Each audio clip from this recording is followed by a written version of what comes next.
그 홍준표가 당 대표 나왔을 때 경남지사는 홍준표 있잖아요. 통해서 내가 그걸 1억을 전달해줬고.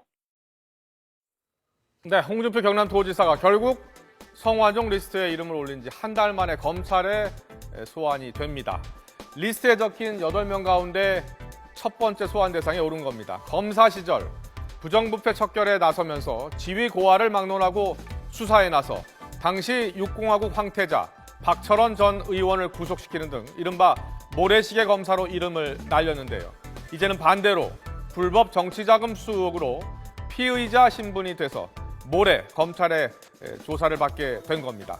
소환이 통보되자 홍 지사 오늘 기자회견을 자청해서 참고인 진술의 신빙성 문제를 지적하면서 적극 반박에 나섰습니다. 변호사도 이미 특수통 검사 출신들로 선임을 마쳤습니다. 현직 특수부 검사들과 과거 특수부 출신 검사들이 맞붙게 된 창과 방패의 대결. 모래시계 검사의 운명은 어떻게 될까요?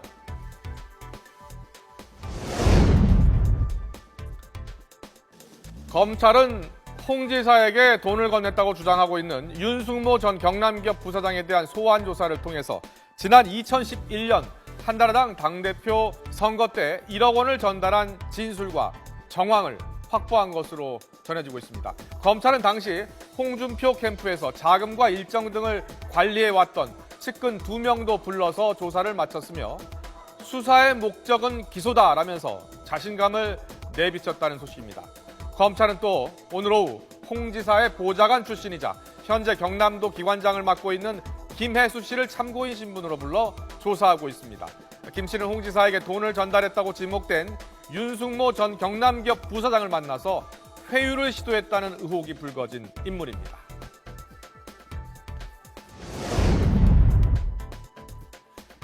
윤 전 부사장은 성완종 리스트 파문이 터진 뒤 YTN과의 인터뷰에서 지금 말하는 것은 부적절하다고 말해 돈 전달 사실을 부인하지 않았습니다. 또 성완종 전 회장이 자살 직전 1억 원 전달 사실을 자신에게 확인했느냐는 질문에 대해서도 역시 부인하지 않았습니다. 들어보시죠. 사실이 아니고 얘기하고 말하는 게 우리가 1차 알바알바 하는 게 부적절하다고. 네, 그런데 최근 이 윤 전 부사장이 검찰에서 적극적으로 진술을 시작한 것으로 전해지고 있습니다. 자, 1억 원을 전달한 장소, 국회 지하 주차장이었다. 전달 시간, 한나라당 당대표 선거 직전 2011년 6월이었다. 자신의 부인이 운전한 차를 타고 국회로 갔으며 홍준표 지사의 측근 남호 씨에게 1억 원이 든 쇼핑백을 전달했다고 진술했습니다. 당시 홍 지사는 주차장에 있던 승용차 안에 있었고 나 씨가 쇼핑백을 들고 의원회관으로 올라갔다는 게 윤 전 부사장의 주장입니다.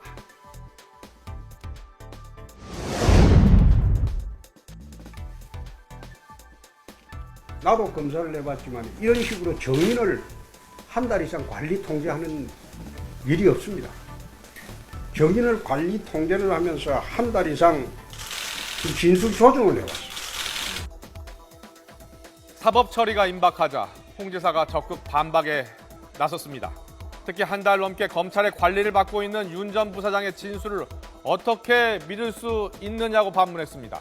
또한 성 전 회장이 자살 직전 측근들을 데리고 윤 전 부사장에게 찾아가 이 1억 원 전달 사실을 확인한 것을 놓고 배달 사고 가능성도 제기했습니다.